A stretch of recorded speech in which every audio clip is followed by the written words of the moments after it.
Welcome to Unsheltered Conversations, where we explore the people, partnerships, and solutions helping to build the future without homelessness.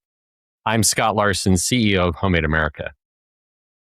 One of the reoccurring themes of this podcast is that homelessness is not just a simple problem with a single solution. It's complex, interconnected, and deeply tied to housing, economics, public policy, health, and the community. But complexity cannot become an excuse for inaction. Today's guest has spent much of his career helping communities think differently about homelessness and how to solve it. Joining me is Jeff Olivet, former executive director of the United States Interagency Council on Homelessness, and currently a consultant with the Urban Land Institute's Homeless to House initiative. Jeff has helped shape ULI's newly released 10 Principles for Addressing Homelessness, a powerful framework calling on the real estate industry and the development industry as a whole to become active participants in ending homelessness. Jeff, welcome to Unsheltered Conversations. Thank you so much, Scott. It's great to be with you. So Jeff, for people and our listeners who may not be familiar with your story, because I've been aware of your work with usage and hearing you in other public speaking formats with the National Alliance and Homelessness, et cetera. But what drew you into this homeless work with your career? Yeah, Scott, this is, I think, like everyone's journey, a winding, meandering one that doesn't have necessarily a straight line through it. But in the early 90s, in my early 20s at the time, I was working in East Africa with displaced refugees, people who had been displaced by war and genocide and disaster, and who were seeking new opportunities and stability in other parts of the world, in the United States or Europe or Canada. And then, it was clear to me that people who have lost everything, home and connection and family and jobs, are in some of the darkest moments of their lives. And it's really important that we find ways to walk beside people during those dark times. When I came back to the States, it was like a light bulb going off that, I should have known already, but my goodness, there's deep poverty here. My goodness. Yeah, the issues are here. Racism here. There's deep lack of access to housing and medical care and all of that. And so I got into homeless outreach work, and I was with a Healthcare for the Homeless street outreach team for a number of years, got into local community organizing and advocacy work, and then moved into national policy research and systems change work. Yeah, we're all on a journey. My background had both nonprofit and construction, and it was an unexpected journey, to quote J.R. Tolkien in The Hobbit, to get where we're at. But I'm glad that you're here and a part of this work, not only today but the past work. So what did you learn with your years in federal leadership and community work? Because your role with usage was tremendous and very impactful. But what did you learn with your years in federal government? When you find yourself in a position of kind of big picture policy making, I think it's critical to stay close to the problem. It's very easy to get kind of theoretical and disconnected and, in these conversations in the halls of power, or something, a meeting at the White House or a hearing on Capitol Hill or meeting with mayors and governors. And it is critical to stay proximate to the problem. That's a paraphrase of the great Brian Stevenson. And the way to do that for me is center the voice and the experience of people who have been there. Talk to people who are living under a bridge, talk to people in shelters, talk to people in food lines and living on the street, and hear what they're facing and hear what their ideas are. So for me, that has always been a grounding part of trying to shape policy, is that we first go not to the people in power, but to the people who know best. So were there, as you've been interacting with people with lived experience, was there anything specifically that was a tipping point or a conversation that you recall that really shaped your perspective on these issues? Because it could have been when you came back from Africa in some of those early conversations, or even something recent. What can you share on that end? as someone who was offered great privilege along the way in my life, there's no way I can know how horrific it is to be homeless because I've never been homeless. And so the closest I can get to that is to talk with people and to listen to people. And in my experience, to draw on my time as a street outreach worker, where I was working with people to move from homeless to housed, to move from a shelter into the stability of connection in the community. And so for me, going back to those early experiences when I was doing direct service for the first 10 years or so of my career is always a grounding, fundamental piece of how I think about policy change, how I think about creating good programs, how I think about changing systems.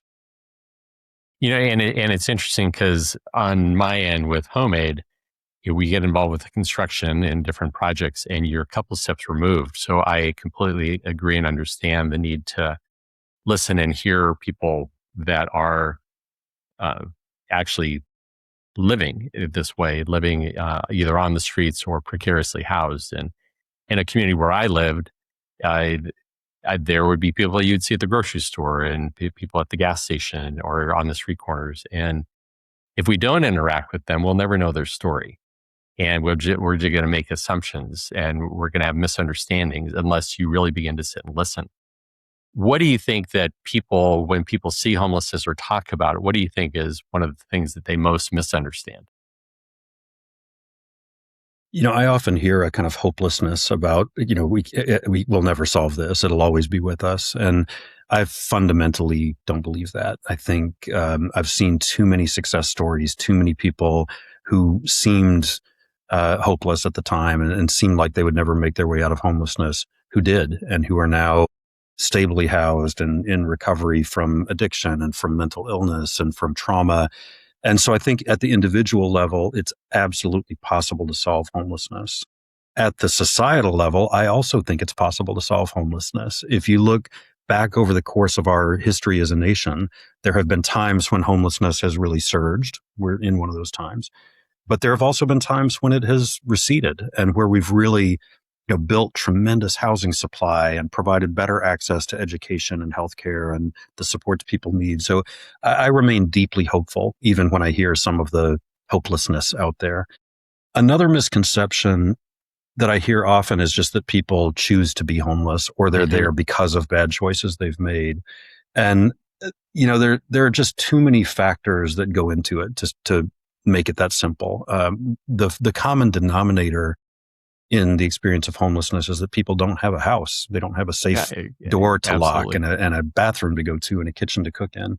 And so, I always think about housing as the fundamental solution to homelessness, but it's only part of the puzzle. We also need these other wraparound supports. And so when you talk with people on the street, people in the shelters, even if they're wrestling with addiction, with mental illness, with domestic violence, with childhood trauma, there's a real desire to be in a stable, safe place. It's not like people are saying, "Hey, I love it out here. I'm just going to stay." I mean, that is a very, very rare exception when you hear that.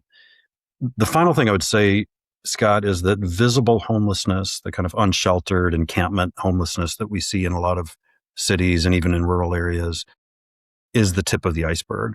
The vast majority of homelessness is hidden. It's invisible to public view. It's young people who have aged out of foster care. It's a young mom with a couple of children who just can't pay the rent. And so I think having a more thoughtful, compassionate, comprehensive understanding of the scope of homelessness is critical. And I couldn't agree more. So when ULI the Urban Land Institute began to look at this, why did they feel that this was something that they needed to step into directly? Why did they establish some of their initiatives that we're going to talk about? There's a fundamental truth that homelessness is a housing problem. I stole that line from Greg Colburn, who wrote a book called Homelessness is a Housing Problem. Again, that's not to say that homelessness is only a housing problem. Housing is the basic foundation that lets people get reconnected to community, get and keep a job, get back to school, take care of their health, take care of their family. But I think ULI it has increasingly, through the leadership of many of its members, including Preston Butcher, who has generously funded the ULI Homeless to Housed initiative, there's been an increasing understanding that if the real estate industry doesn't step up, we'll never develop enough deeply affordable housing supply to solve homelessness. Yeah. So historically, I mean, obviously, ULI and others in the building industry, they've built housing, but they've not always included this in their conversations. Why do you feel that it's now? What is that?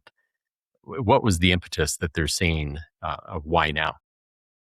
Well, I think there's a lot of stigma around homelessness. It's some of the things we were talking about earlier about the kind of the misconceptions or the belief that homelessness is only a problem of mental illness or addiction or a type of person who ends up on the street, as opposed to understanding it as a multi-system failure. And the housing system hasn't done enough to provide deeply affordable housing. And that's not an indictment of any individual developer or any individual, organization involved in affordable housing work. It's just to say collectively, we have failed. We've not provided enough housing and enough deeply affordable housing for everyone who needs it. Yeah. So when they established the Homeless to House initiative, and then the conversations began emerging, they had symposiums and focus groups. As you got involved, was there something that surprised you about these discussions with the developers and leaders in finance and others within the building industry? I've been pleasantly surprised by the number of people who want to be part of the solution. There's often been a disconnect between the housing industry and healthcare, behavioral health, the nonprofit sector that's doing social services. And what I'm seeing in community after community across the country is a real desire to start crossing those boundaries that have been sort of built up over the years. And so I think the openness is there. Another thing I'm struck by is what I hear from the housing developers is we know how to do housing. We don't know how to do mental health case management. Mm-hmm. And so what that indicates is we need really strong partnerships because the mental health agencies in the community often don't know how to do housing. And so If you can sort of put those together, this recipe of housing and wraparound supports, it's screaming out for a collaboration that may exist in some communities and may not. So I think that's the opportunity, and that's the thing I'm beginning to hear more and more across the country is a desire for those kind of collaboration. So, and we're going to step into a little bit of that as we talk about the principles. And there's 10 principles that they outlined in this from the symposiums and the work that they did. And we're not going to cover each one, but I do want to dive into a few of them and get your thoughts and your perspectives. So the first one that I wanted to talk about is, and we touched on it, that homelessness is a housing supply and affordability problem. Why should we start here? Why did the conversation start at that supply and affordability? And is there a certain change that needs to happen in public dialogue about this? What are your thoughts about this one priority of the 10? There are two reasons to start there. One is that not everybody believes it yet. That often the other messages about homelessness, that if only somebody would get a job, if only somebody would address their mental illness, if only somebody would stop using drugs or alcohol, then their homelessness would end. While there's some truth in that, you've still got to have housing to make that happen. When someone is living on the street, even if they can get sober, which is very, very hard to do when you're sleeping under a bridge, you still need housing. You've got to have somewhere that you can afford to go to. And so this understanding of housing as the first and fundamental solution to homelessness, along with the wraparound supports, not the other way around. We still have a ways to go in bringing the nation along in that. So that's the first reason to start there. The second is, and Scott, I know you know this well, in our lifetimes, we went from a surplus of affordable housing in this country to a massive deficit of affordable housing in this country. And that's been, a 50-year project to dig ourselves into a hole where in 1970, we had something like 300,000 surplus affordable housing units at the deepest levels. And now we have a deficit, according to the National Low Income Housing Coalition, of more than 7 million units of deeply affordable housing. That's a huge hole. And so if we're going to dig our way out of that, we've got to focus on housing supply at all income levels, but especially at the deepest income, deepest poverty level. And on that note, it's important to continue to preserve the affordable housing that's out there. Exactly right. Yeah. Yeah. And some communities are really tracking that, and others I think are not, because whether or not it's low income tax credit, when that expires, are those homes, those units going to be preserved or put out to the regular market? Is anybody really looking at that? I mean, that's a whole other conversation, but it's not only the creation, but it's the preservation of the affordable housing units. That's a critical part of the puzzle. So one of the other principles is that the real estate industry, and we've touched on this a little bit already, is critical. We touched on that the real estate and development industry build houses for a living. So why do you feel that the development community is so critically and uniquely positioned to address this issue? I'm going to zoom back out a little bit to answer that question. There is no single sector that can solve this alone. Certainly not the nonprofit social services sector, not government, although I believe in government and I believe local, state, and federal government has a huge role to play in this. Not the faith community, although they have a huge role to play in this, and they do a lot of great work around shelters and feeding people and providing spiritual support for people. No single sector can solve this. Everybody has a role to play. Health systems have a role to play. Academia, I believe, has a role to play. The downtown businesses have a role to play, not just in saying we don't want the tents here, but in figuring out solutions to it. And I think the housing industry has a role to play, both in financing deeply affordable housing, in building it, in scaling it, in partnering in the way that I was suggesting earlier with the nonprofit social services sector. And so that kind of basic worldview that no one can do it alone and it takes all of us says to me that we need developers at these tables. We need developers spearheading good land use and affordability and access to housing for all. Yeah, and that steps into, we've touched on one of the other principles about this cross-sector partnership. And I've seen this directly in the work of HomeAid across the country. If the real estate industry isn't at the table, then there is expertise that is lacking, because you're right, government can do some things and the faith community can do others.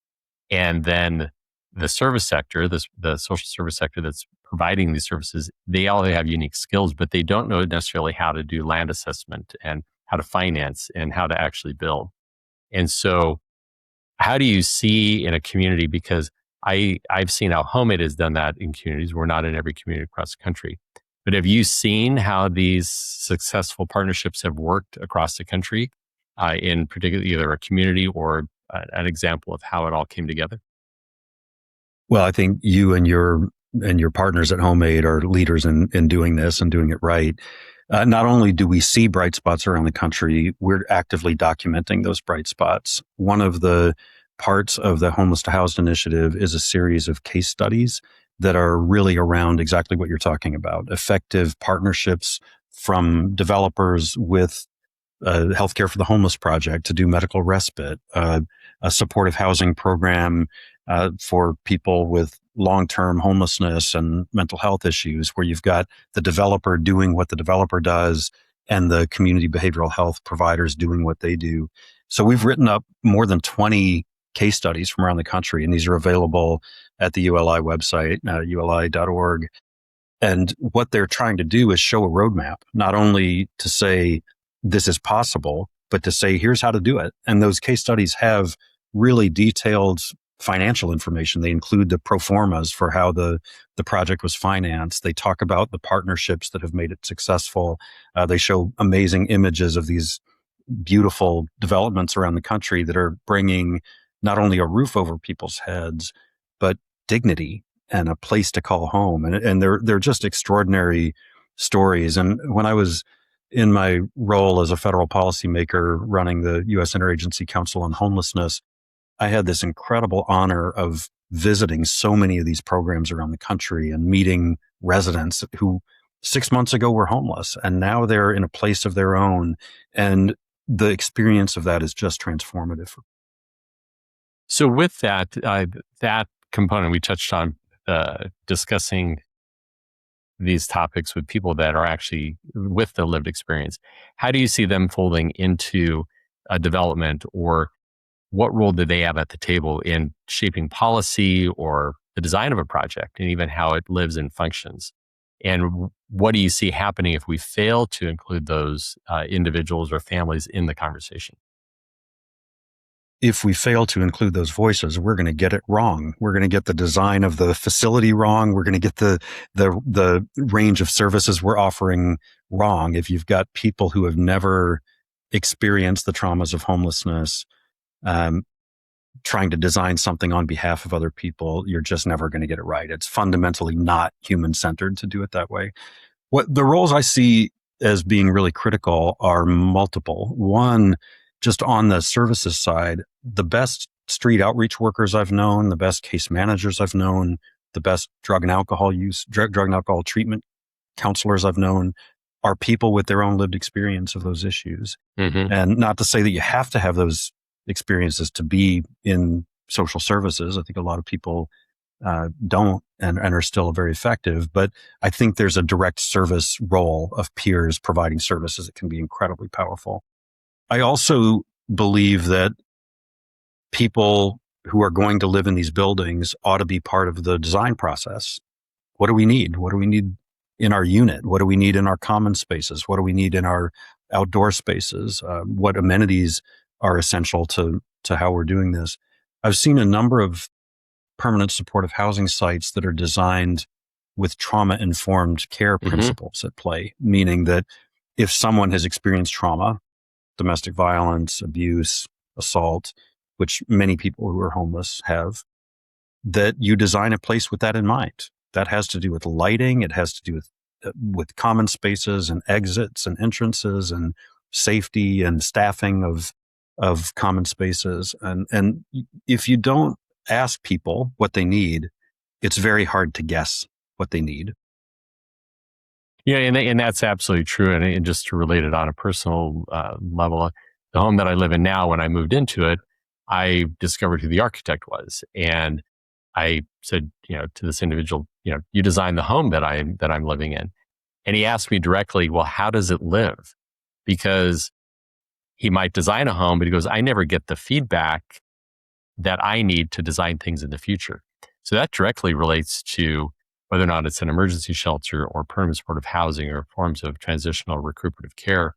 If we're not getting that feedback, we're going to be missing things along the way, because an architect knows a lot and a builder knows a lot, but there's functionality that if we bring those individuals and families into the conversation, that can make it even much better than it already is. That's right. You touched, Jeff, earlier in our conversation about business leaders and encampments maybe on the sidewalk in front of their business, et cetera. And clearly that's something that they don't want and a community may not want. But there is an economic case, a business case behind solving this issue other than, I don't want that tent out there. Help our listeners understand the economic case behind this and why this is more than starting with a moral issue. There's multiple layers to it that's an economic and a business case as well. Our communities are healthier when everyone has a safe place to be. First and foremost for the people who are homeless, because it's a life and death issue of whether you're going to make it till tomorrow morning when you're living outside. So I think keeping that at the center of the conversation is important. But it's also really important to understand that homelessness, especially when it's very visible and when it's very entrenched, has an impact on businesses, has an impact on neighborhoods and people's sense of safety walking to school or being able to use the park. And so I think it's important to start with our shared outcomes, that we all want to address homelessness. I believe. I think even those who are pretty angry about it want to address it. And there are solutions. It's not just about not in my backyard or not here, not downtown. It really is about effective ways of getting people the housing and supports they need. And the best models of that have shown pretty good cost effectiveness. There are homelessness prevention models that have worked to stabilize people in housing, like in Santa Clara, California, that have shown $2.50 saved for every dollar invested in stabilizing people in housing. There are other models of permanent supportive housing where even when you're providing a pretty significant subsidy and good wraparound supports, it's more cost effective than police interactions with homeless folks, with the ambulance that has to show up, with time in the emergency room, time in jails and prisons. And so when you start adding up all of those costs to society, it is much more efficient and much more humane to help people get the housing and services they need. Yeah. And although I think it's being updated, but the University of California, Irvine did a study on exactly this issue of the economic costs of not only policing, but healthcare. And you mentioned the ambulance rides and other things that are all added in if we're not addressing these issues. And it ties to economic productivity. The business cases can clearly be met. And so I hope that gets folded into conversations around the country. So when we look at the report and the issues that we want to overcome, it talks about barriers. What barriers do you feel that are out there that need to be overcome, whether or not it's regulation or policy? Where do you think we need to start on overcoming some of the initial barriers that might be in a community? One of the biggest barriers I see is finger pointing. The city points at the county and says, if only the county would do this, and the county points back at the city, and the nonprofits point at the mayor, and the mayor points at the businesses, and the businesses point at the nonprofits. And everybody says, if only you would do this, if only you hadn't done that. And that is just counterproductive, harmful, and ultimately hurts the poorest of the poor in our communities. The communities I've seen show the most promise around homelessness are the ones where people come together and point the same direction. And that's never perfect. It's never without bumps and friction. But when you can get alignment between the business community, the faith community, the nonprofits, the city government, the county government, you can do extraordinary things. We've seen places like Houston able to reduce homelessness from 10,000 to 3,000 people over a period of about a decade. They're struggling to sustain that right now, but that in part was done by great cooperation with the developers and with the housing finance community. We've seen places like Denver come together in really strong ways around unsheltered homelessness, with strong mayoral leadership, with really good nonprofits, with good coordination across the community. And so I think the possibility is there, but the barrier is that people don't do that. The default is, if only you would do this. Another barrier, go ahead, Scott. No, go ahead, please. Another barrier I see is NIMBYism, the not in my backyardness of all of this, that people theoretically support permanent supportive housing or affordable housing, except just not here. And that's not a red state, blue state issue. I lived in Cambridge, Massachusetts for many years. I remember a development that was being proposed for deeply affordable housing in my community, and neighbors just went nuts and really helped kind of shut it down. And that's not useful either. The idea should be, yes, in my backyard, yes, in my community, yes, in my church's property that we're not using. Yes, in a downtown infill lot. Yes, yes. Not in my backyard. Well, and we see that if the collaboration is not there at the table, like you talked about just previously, if we don't have the leaders of government and the nonprofits and the faith community and business coming together, you will get the NIMBY issues, and you will get those voices. And it gets down to a lot of times that political leader that will say yes when it comes before them, for approving a project or approving funding for a particular initiative. I recall a project that I developed in Orange County, that it came down to that. It came down, we had the collaboration, we had the voices that were on the yes side, and you had the community that was on the no side, but it came down to that elected and what decision that he was going to make. Fortunately, he said yes, that he saw this as a benefit. But we need to be everybody to the table to overcome the issues and to educate, to go from the not my backyard to the yes in my backyard. And overcoming the fear and stigma. Because if we don't, there's going to be delays and the issues aren't going to be addressed along the way. And do you feel that when a core issue with NIMBY is fear, do you think it boils down to that in a community? And if so, how do we overcome fear?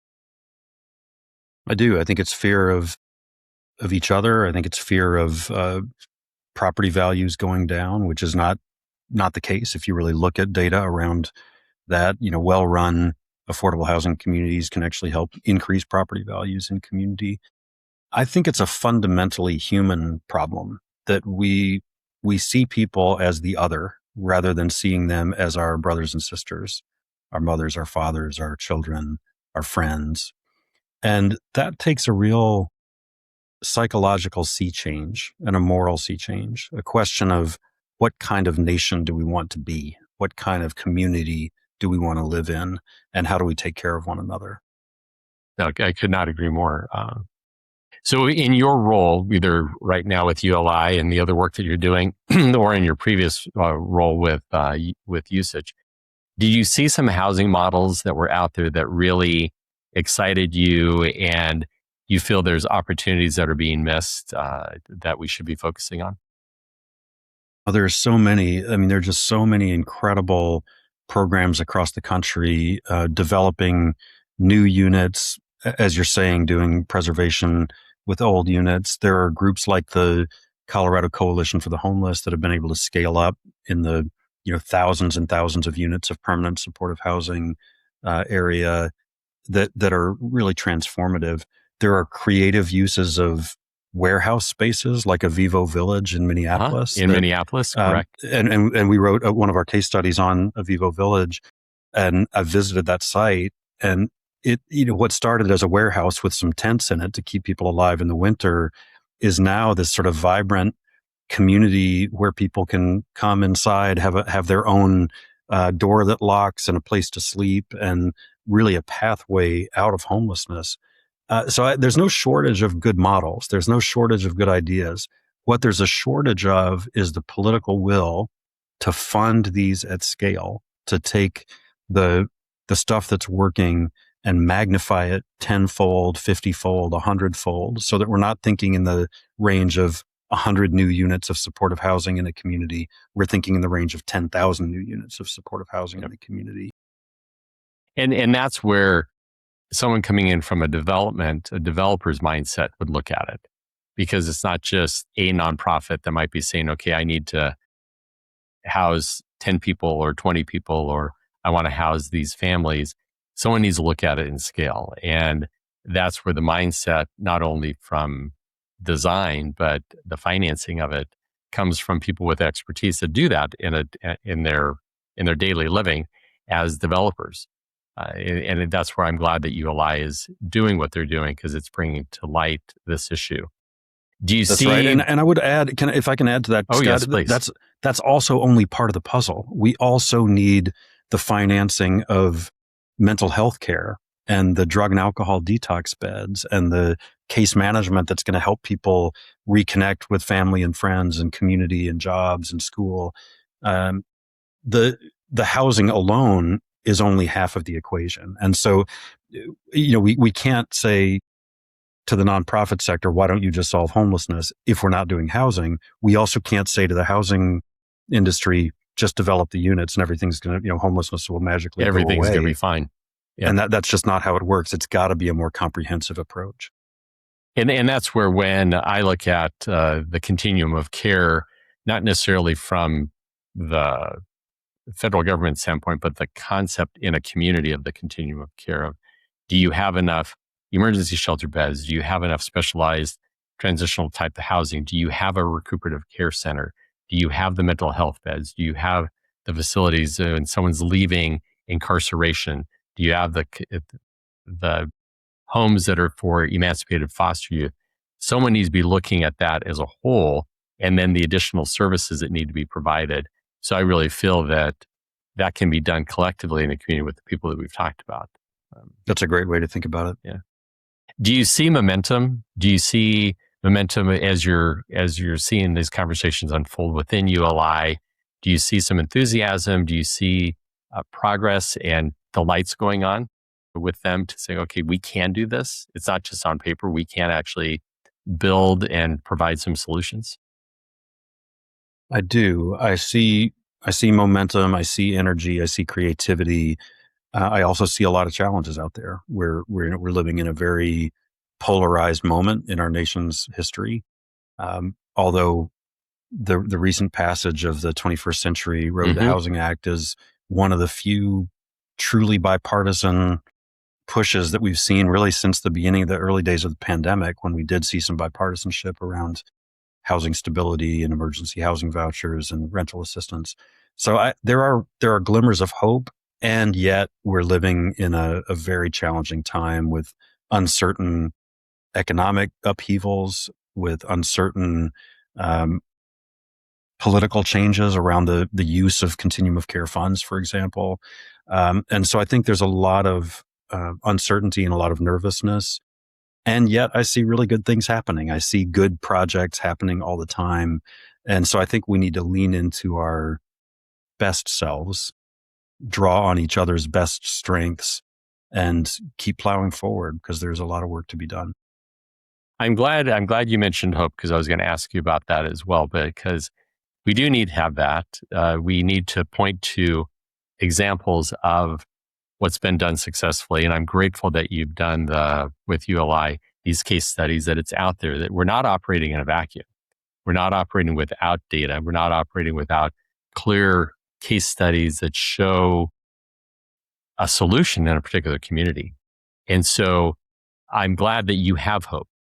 I'm glad that you have that there, because it could be really discouraging, because we're seeing numbers, we're seeing data that it could indicate otherwise. Do you want to expand any more on your personal aspect, or what touches you from what gives you hope? One thing that gives me hope is the thousands of people I have known who were homeless and who are no longer homeless. That's a deep, deep source of hope for me. Another source of hope is the tremendous people out there doing this work every day, developing housing for extremely poor people doing street medicine and street psychiatry to provide for the care of people who are homeless. The case managers and outreach workers and service providers doing this work every day are a tremendous source of hope for me. The resilience and the power of the people I've known who are homeless and who are advocating for their brothers and sisters in policy circles and legislative circles. Fundamentally, though, I believe that hope is a choice. I believe it's a discipline. It's a thing to cultivate. It's not like a squishy feeling that you either have or you don't. I think it's something you work at. And I continue to choose hope over despair. I think that's the only way we ever get anything done. Yeah, because it would be difficult. You solve one thing and then you drive down to your local market and there's yet someone else living in their car, or there's the panhandler or the encampment where things were cleaned out and now it's back again. It could easily be easy to get discouraged in this process. So we have to choose the decision to have hope. As we come to a close in our conversation today, and I hope that it's been, for our listeners, fruitful in that they've learned.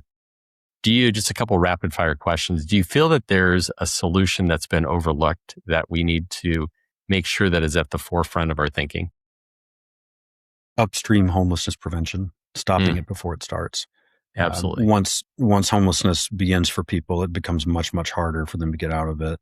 If we could stabilize people where they are, keep them housed through difficult times, and help them kind of through a tough period, it's so much more effective and more humane and more cost effective than letting homelessness happen. Yep, absolutely. Since you were involved with policy, is there a policy that you would change and implement tomorrow? This is probably more complicated than one policy, but I believe deeply in getting multiple systems to work well together. So at the federal level, that looks like better collaboration between the Department of Housing and Urban Development and the Department of Health and Human Services, or the Department of Education, or the Department of Labor. So I think those kind of cross-system collaboration, which we've seen incredibly effective when the Department of Veterans Affairs and HUD have partnered to tackle veteran homelessness. We've seen tremendous success. I'd like to see that in every direction, for families, for youth, for older Americans, that we take some of the successes that we've seen in a kind of cross-sector collaboration with veterans and apply that to everybody else. Yep. Yeah, because these departments can't and shouldn't operate in a vacuum, because it's so each one does its own thing well. Yeah, Yep. They're not intended to do the same thing. And again, like we were talking about in communities, it's everyone's responsibility. That's true across sectors, and it's true across government as well. Yep. Well, you touched on this at the beginning, but housing is so important. But for you personally, what does home mean to you? Home to me is about the people. It's about the people I love, the people who love me, and a deep, deep sense of safety and connection. Yep, absolutely. And that's our grounding. It's our grounding. Our home is so critically important, whether or not we leave and go to work, we go to the market, we are out in our faith community, we all come home. And if you don't have that place, that centeredness, everything begins to erode and to crumble. Well, Jeff, I want to thank you for joining us today. What I appreciate about the 10 principles that you all put together is that they move the conversation just beyond blame and ideology to actually practical solutions. And we'll have a link to those 10 principles in our show notes. But because the report really emphasizes not only what we're doing at HomeAid, but across the country. This issue is complex, but we know that housing matters. We know that partnerships matter. We know that innovation matters. And we know that that lasting progress requires all of us to be working on this together. And for those in the building industry listening to this today, this conversation should serve both as an invitation and a challenge. What role do you play? And can you get involved with the conversation with your personal skills and talents and your relationships to help solve what Jeff and I have been talking about? So whether or not you're a builder, a developer, an architect, an engineer, a supplier, an investor, a policymaker, a community leader, you can help create the housing solutions that our communities urgently need today. And at HomeAid, we believe that everyone deserves the opportunity to build a new life. And Jeff, thank you for your skills and your expertise and your passion for working on this day in and day out. And I appreciate you being part of the conversation today and advancing the vision that we can solve this issue. Thank you, Scott. Thank you for our listeners for joining us on this edition of Unsheltered Conversations. I'm Scott Larson, and we'll catch you next time.